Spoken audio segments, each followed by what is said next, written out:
Ignition sequence starts. 6, 5, 4, 3, 2, 1, 0. All engine running. Liftoff. Liftoff.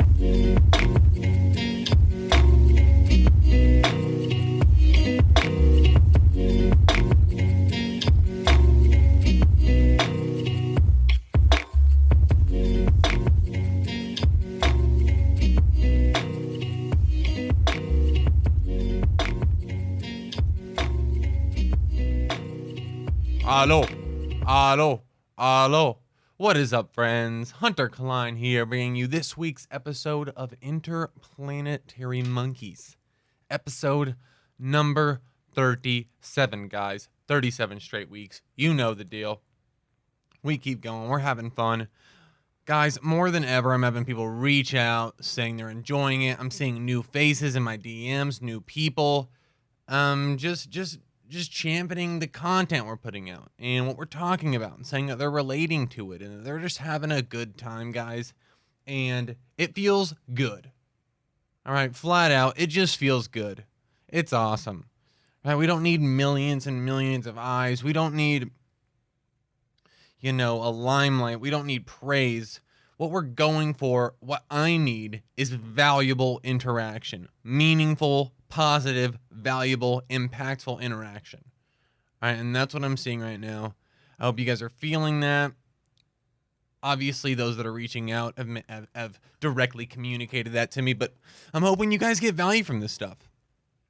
I do think there is value in exploring the way we think about things. I try to be very transparent about the way I see the world. I'm about extracting value from my perspectives. Overlaying my perspectives with other people's perspectives and just trying to flesh these things out, guys. We're all trying to figure this out. It doesn't matter how old you are. It doesn't matter if you're 23. It doesn't matter if you're 46. One thing that's become very clear to me as I have entered the workforce where I work and communicate with adults regularly is that no one has any idea what the fuck is going on, friends. Okay? So that's what we're doing here. We're just trying to figure it out. And maybe figuring it out isn't the best way to put it. We're just trying to paint the picture a little more clear. Right? Trying to get better at staying within the lines. Trying to figure out what the box looks like. How do we get out of the box? I don't even know what I'm saying anymore, guys. Now I'm just spewing. But I want to get right into it this week, guys. And this is the ultimate question I'm going to be trying to ask. And that is, how do you be a good white person in the world right now? Okay? Do we start confessing our guilt for white privilege? Do we speak on racial profiling even though we have no idea what it's like to be racially profiled? Or do we just shut up and watch, guys? I have no clue. And I'm constantly trying to figure this out, especially in today's world. I don't see how, as a white person, you couldn't be going through some mental challenges right now in the world trying to figure out what your place is in things like the Black Lives Matter movement. The stories keep hitting the headlines. White cop kills black man or black woman. The riots continue to pop up with protesters holding signs saying things like, "Your silence feeds the fire," and it's not enough to be not racist. These messages, events, news stories, everything make me feel like I am not doing my part. Right? But I can't figure out what my part is, guys. This is a huge problem for me. What are my options? Social media? Protests? It doesn't seem like there's a lot for me to do. I can't do social media posts without feeling like a virtue signaling poser. Even if I did post, what weight would it hold, guys? I don't know what racism is like. Hell, I have legitimately never even experienced racism firsthand in my life, in my community, in my friend group, on my teams, in the workspace, ever. I have no good information or knowledge to drop on anyone. I have no experiences to share. Okay, the reason I'm bringing this up is because This is number one, this is one of the larger mental opponents I'm facing in the arena of my brain right now. And two, I suspect that a lot of other white people are going through the same questions, okay?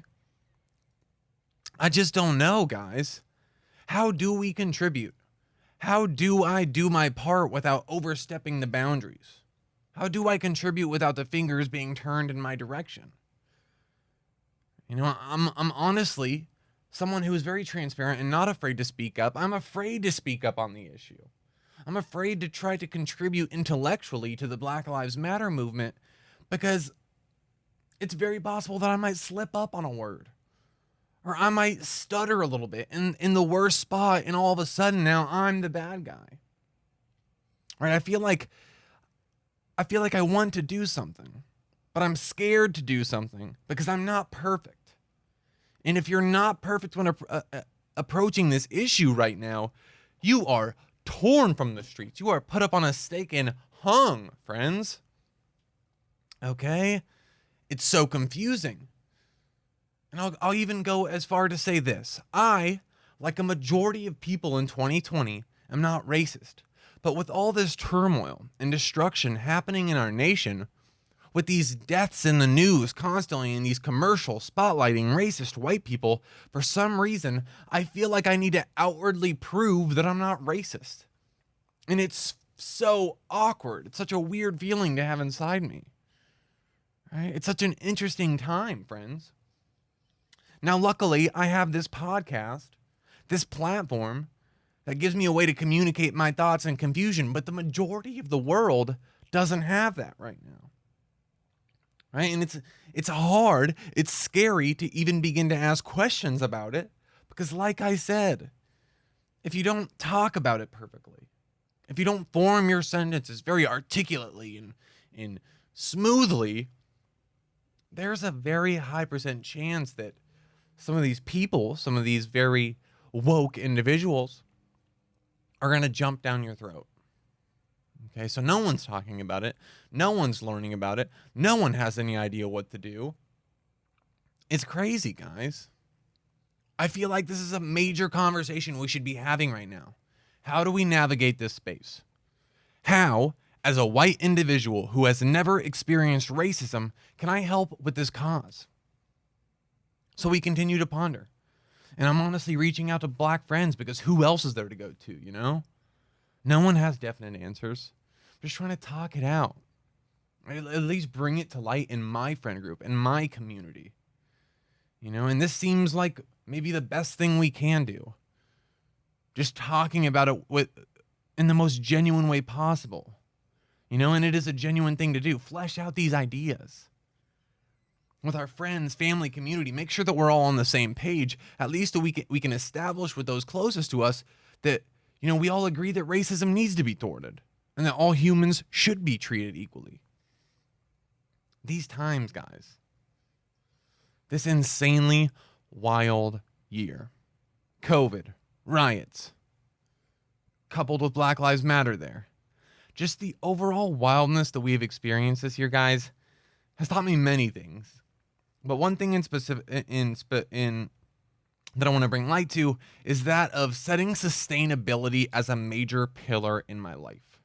Okay, so this is a little esoteric, but what I mean by this is so on.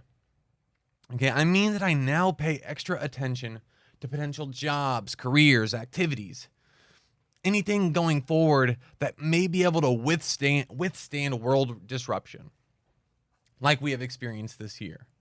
Because if this year has taught us anything, it is that humanity is very vulnerable. Our world, our society, our habits can come to a sudden halt at any moment. Now I'm putting a little extra priority to find hobbies that I can enjoy alone, that I can enjoy from my home. Jobs that could potentially be from the safety of my home and so on. And I don't mean to sound paranoid here. I don't want it to sound like I'm kind of giving up. Like I'm ditching potential dreams or aspirations of the future because I can't work remotely and do them. But I think it would be foolish to continue forward in life without learning from what we've experienced this year. That being that our society, humanity is a very easy way to say it and it's very broad, but I would say our society, our infrastructure is very, very fragile. Right? It seems that a lot of our lives, a lot of our stability and our well-being and our ability to survive is built on a house of cards. Right? And COVID came through and knocked that down. Right? And the reason I'm making this a major pillar of my life is because personally, I don't have a thriving family that I can fall back on if another quarantine is to hit. Right? I don't have the safety. Right? There's really nowhere else for me to go. Right? It's very important that I have safety measures implemented into my life or built around my life that allow me to, continue doing this podcast, no matter what the times are. To continue to putting food on my plate, healthy foods, vegetables, and whatever that allow me to take care of my personal physique and so on, my fitness. It's very important for me to build, what I'm trying to say here is, it's very important for me to build safety measures around my life so I can continue to do what I'm passionate about. And if that means that I need to put a little extra weight towards an online job or something that I can do remotely, so be it, guys. I think we need to be prepared, and I for sure am trying to put extra weight on this, right? And like I said, I'm not saying that everything should be filtered through this perspective of, what if the world stops again? But I do think it's important to think about, important to potentially ask future employers about, like in an interview. Could I do this remotely? These are questions that I'm 100% going to be asking. Just proper preparation is all. Okay? And I don't think it's a very negative mindset to have. It's wanting me to teach myself the guitar, right? Cool little activities like this I can do on my own. Now I say this idea of sustainability is the reason I want to learn the guitar. But mainly the only reason I want to learn how to play the guitar is so I can play Sweet Virginia while the sun sets on this parking structure that's like 2 miles down the road. I think it would be just the absolute most beautiful thing ever. Like the closing scene to a movie, and I want to be a part of it. You know what I mean?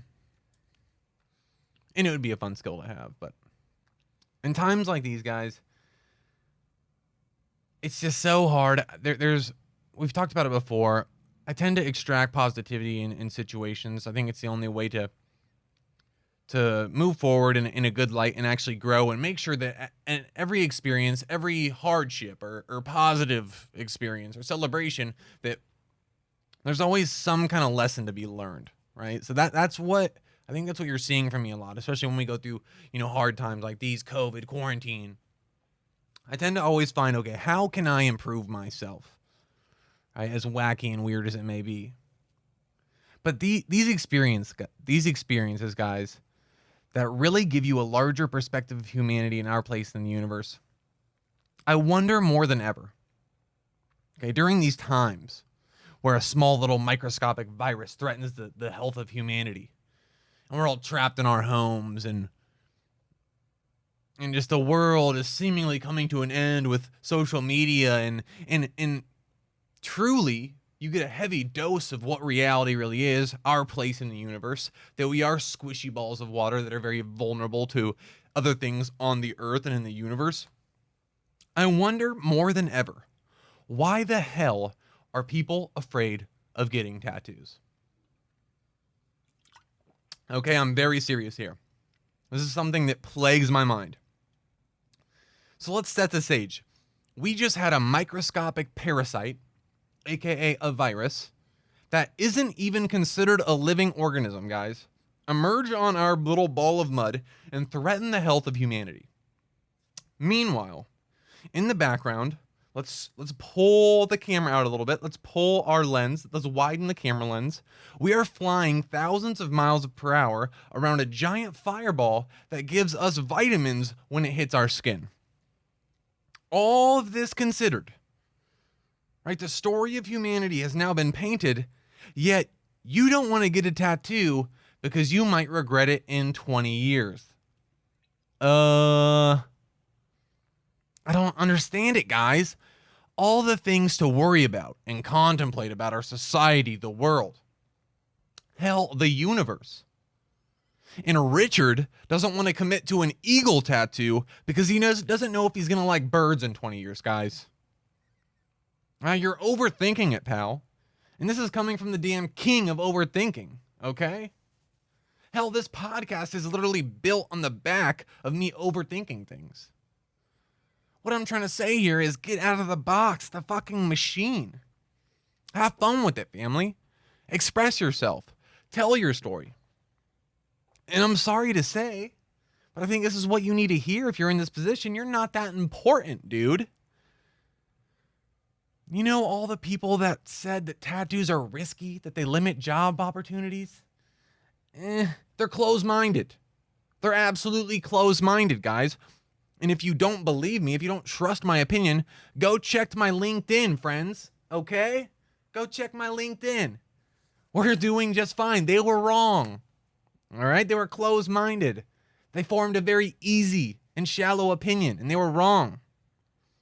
And if anyone does change their opinion of you because you have tattoos, granted it's not an evil clown on your cheek, then they are operating at an extremely low cognitive level, friends, and you should get them the hell out of your life anyway. Okay? So stop taking yourself so seriously and tell the effing story of your life through body art, family. And of course, there's the, I don't know what to get, right? And the question I would pose to you if you're in this position, I don't know what tattoo to get. I would ask you, what are you passionate about? Okay, and you have to think about it. I think probably every single day about potential tattoos, whether they're ones I've already thought about in the past, that I'm thinking about, when can I get them? How do I get the funds to get them? What are some things I can add to it? Or new ones.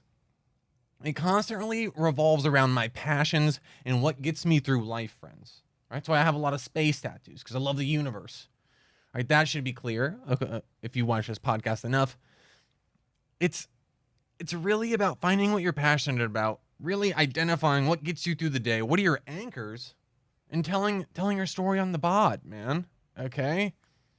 If your justification is, I'm not passionate about anything when I ask this question of what are your passions, then I would excuse me.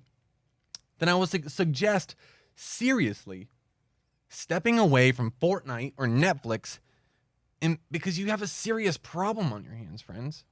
If your answer, once again, is I'm not passionate about anything, you have a problem. You have a problem you need to deal with. Not an irreversible problem, but a problem that needs to be dealt with. And I'm not joking here. If you don't have a passion that you are pursuing, you are missing out on one of the greatest aspects of the human experience, guys, in my opinion. And I would go as far to say that that is a very popular opinion. It doesn't have to be crazy. It doesn't have to be taking humans to space. It doesn't have to be becoming Jeff Bezos, but something, guys. Okay? Forget the tattoos. Forget the tattoo conversation. If you are in this space of having no passions, then you need to seriously set aside some time and put in the work to find it. Okay, maybe hang out with your girlfriend less. Maybe you guys shouldn't be binging Netflix every single night from 6 to 12 p.m. And maybe go on a couple walks by yourself. Maybe hang out by yourself a little more. All right, dive into the brain a little bit. Maybe start a podcast in your bedroom. Okay? I think it's really important to have, guys, because I know I'm a 23-year-old man, and it's just like, who cares? Like, this guy has no idea what he's talking about. Like, why should I listen to his opinion? I'm telling you from experience, guys, just like everything else I talk about in this podcast, I never go out of pocket. It's all from my experience. But my life is exciting and keeps me going regardless of the fact that I'm in my room half the time and I'm not doing anything. My life is so exciting because there are passions, there are avenues that that I'm excited to work on day to day. Right? Almost every night, not almost a majority of the nights when I go to bed, I'm excited to go to bed because I want to wake up the next morning and start working.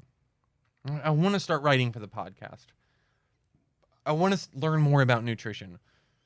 All of these things, there's excitement there. It's not just empty excitement.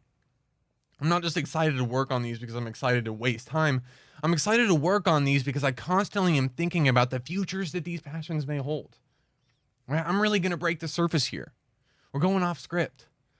I'm very, very passionate about exercise and nutrition and working on them and constantly learning and improving my body because, to be quite honest with you guys, I dream of a day where, I'm on men's fitness, men's health. And I know that sounds outlandish, but that's what makes it so beautiful. Right? I'm climbing one of the highest mountains you can, and in some arbitrary magazine that doesn't mean anything that I want to be on because I want praise from other people. All that aside, guys, it's just a something to go after. All right. Do I think that if I get on the cover of Men's Health, my life's going to be complete? Absolutely not. But it is a very high mountain that provides me with a very long journey and a very high skill ceiling, a very high expectation. So I can always be hard on myself. I can always, critique myself here and there. I got a little deep there, but I think that's one of the, that's my perspective on how beautiful a passion can truly be, right? How fun that journey of improvement can be, and dreaming about that stuff while you listen to your favorite song, dreaming about, the aspirations and what could potentially happen if you really do give yourself to certain passions, certain alleyways. This podcast, for example, we can extend that men's health thing to podcasting, right? I obviously don't want to be on the cover of a magazine, but, one day having 20,000 downloads a week and this kind of outlandish stuff is just something to look forward to. All right. Baseline, to put a cap on the conversations, having multiple established passions that you can work on every single day have a profound positive effect on day-to-day life. And this is from my experience. And mine, if I had to pick three, would be podcasting, fitness, and education. Each one I have a wild dream for the potential in the future that they may hold if I stay on path. Okay. Each and every one of these has me excited to go to bed in the evenings so I can wake up and keep working on them, guys. Okay. It's just so important to have things you can imagine and dream about, guys, no matter how crazy or outlandish the visions may be. All right. Having a high passion with a high skill ceiling and the potential of changing your life can be hugely impactful, guys. Hugely impactful. What else, family?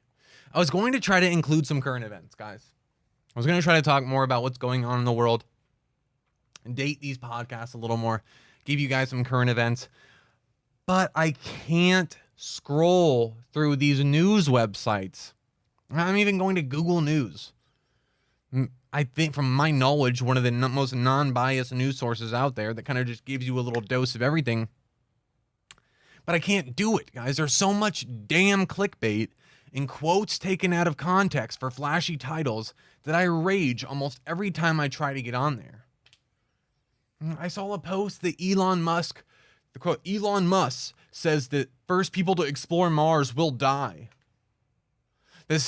Which completely paints it as the first people that are going to get to Mars are going to die on the journey because the technology is not good enough. No, what he actually said is the first people that go to Mars aren't going to come back. They're going to die there eventually in 40 to 50 years.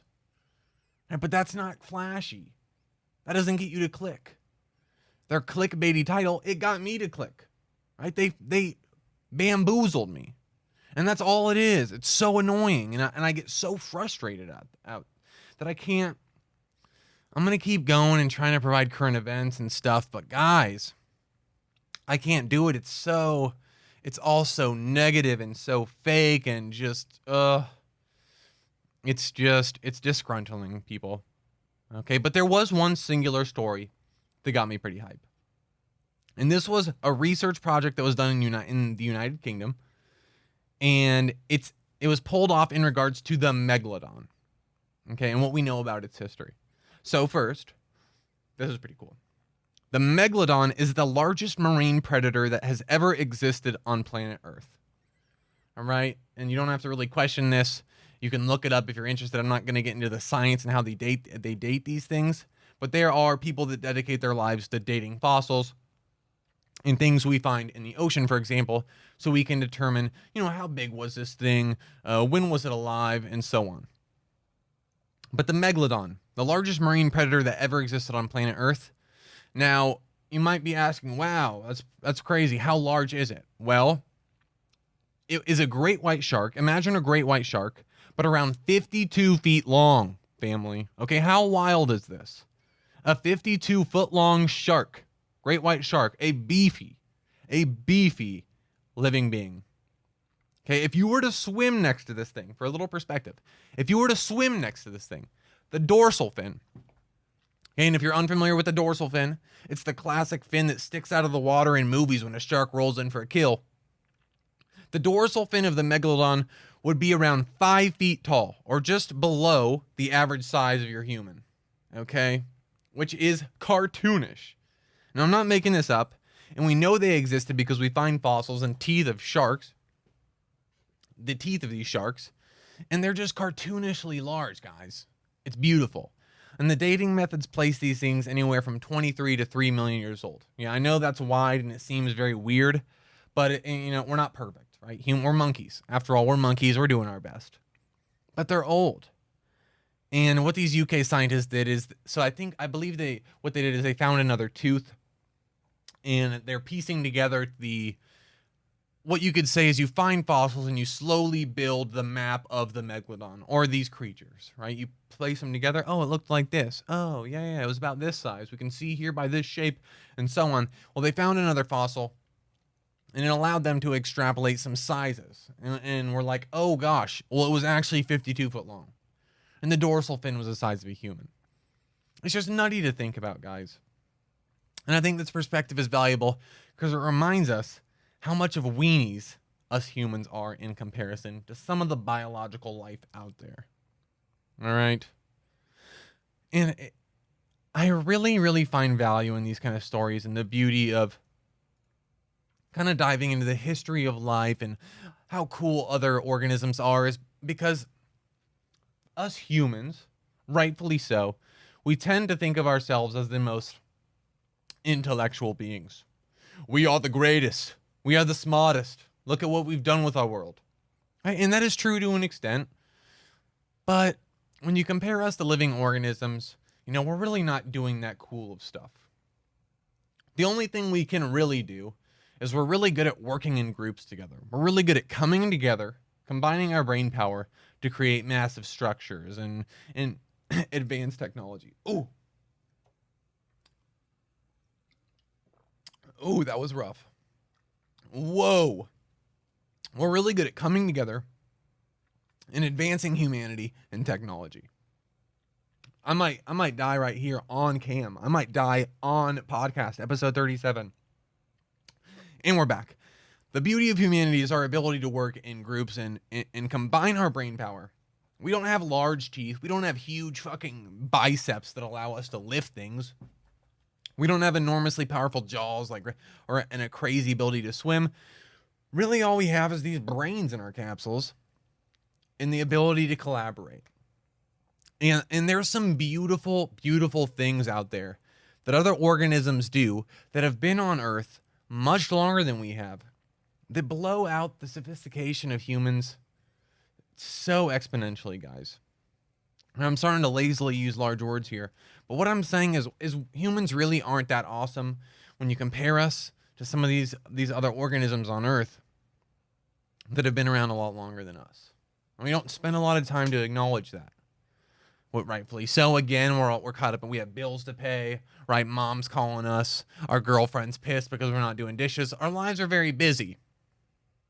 But sometimes I think widening the lens, pulling back the scope, is really important for really appreciating the beauty. I appreciate what's going on our planet here. Appreciate this wild universe that we're flying through at thousands of miles per hour. And I think there's value in that. Guys, how long have we been going? 29 minutes? Holy cow. Time flies when you're having fun. Am I right? You want to know this is how I want to end this podcast this week. Okay?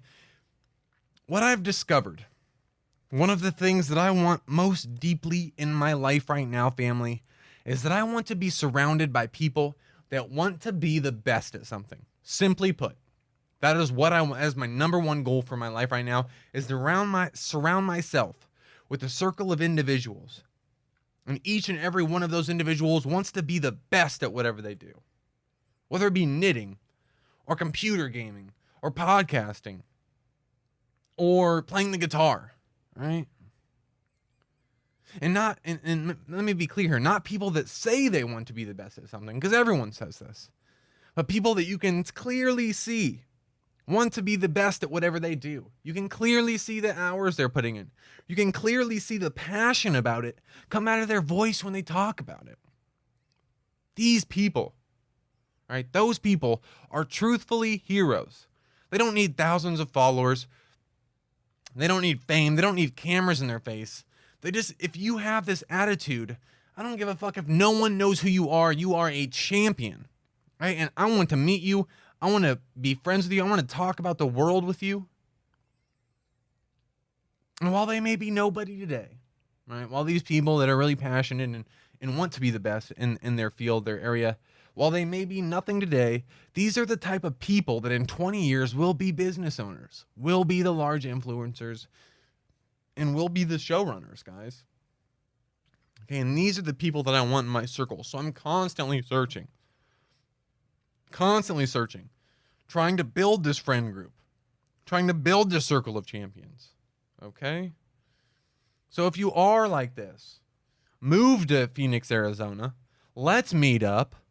Let's start making shit. Let's start trying to do crazy stuff and talking about crazy dreams. And let's keep going, family. All right? A valuable discovery I had this week.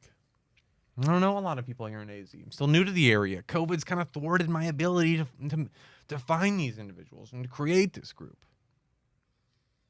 You know, I would rather not have a friend group at all than to have a friend group that is full of individuals who aren't driven and don't really give a shit about the world and how they do, and they just want to show up day to day. Now, I'm not saying if you're in this boat that I dislike you or you should turn off this podcast. And I imagine that if you listen to this podcast for a while and if you enjoy it, then you kind of share this perspective, because I tend to fall into this, pocket of drive and motivation a lot. I just mean that it's the people I need around me right now, guys. I need that drive. I need to see a friend working so damn hard that it makes me second guess how hard I'm working. Like, shit, he's doing a lot, man. I was lazy yesterday. I need to step it up tomorrow. I think that's valuable, guys.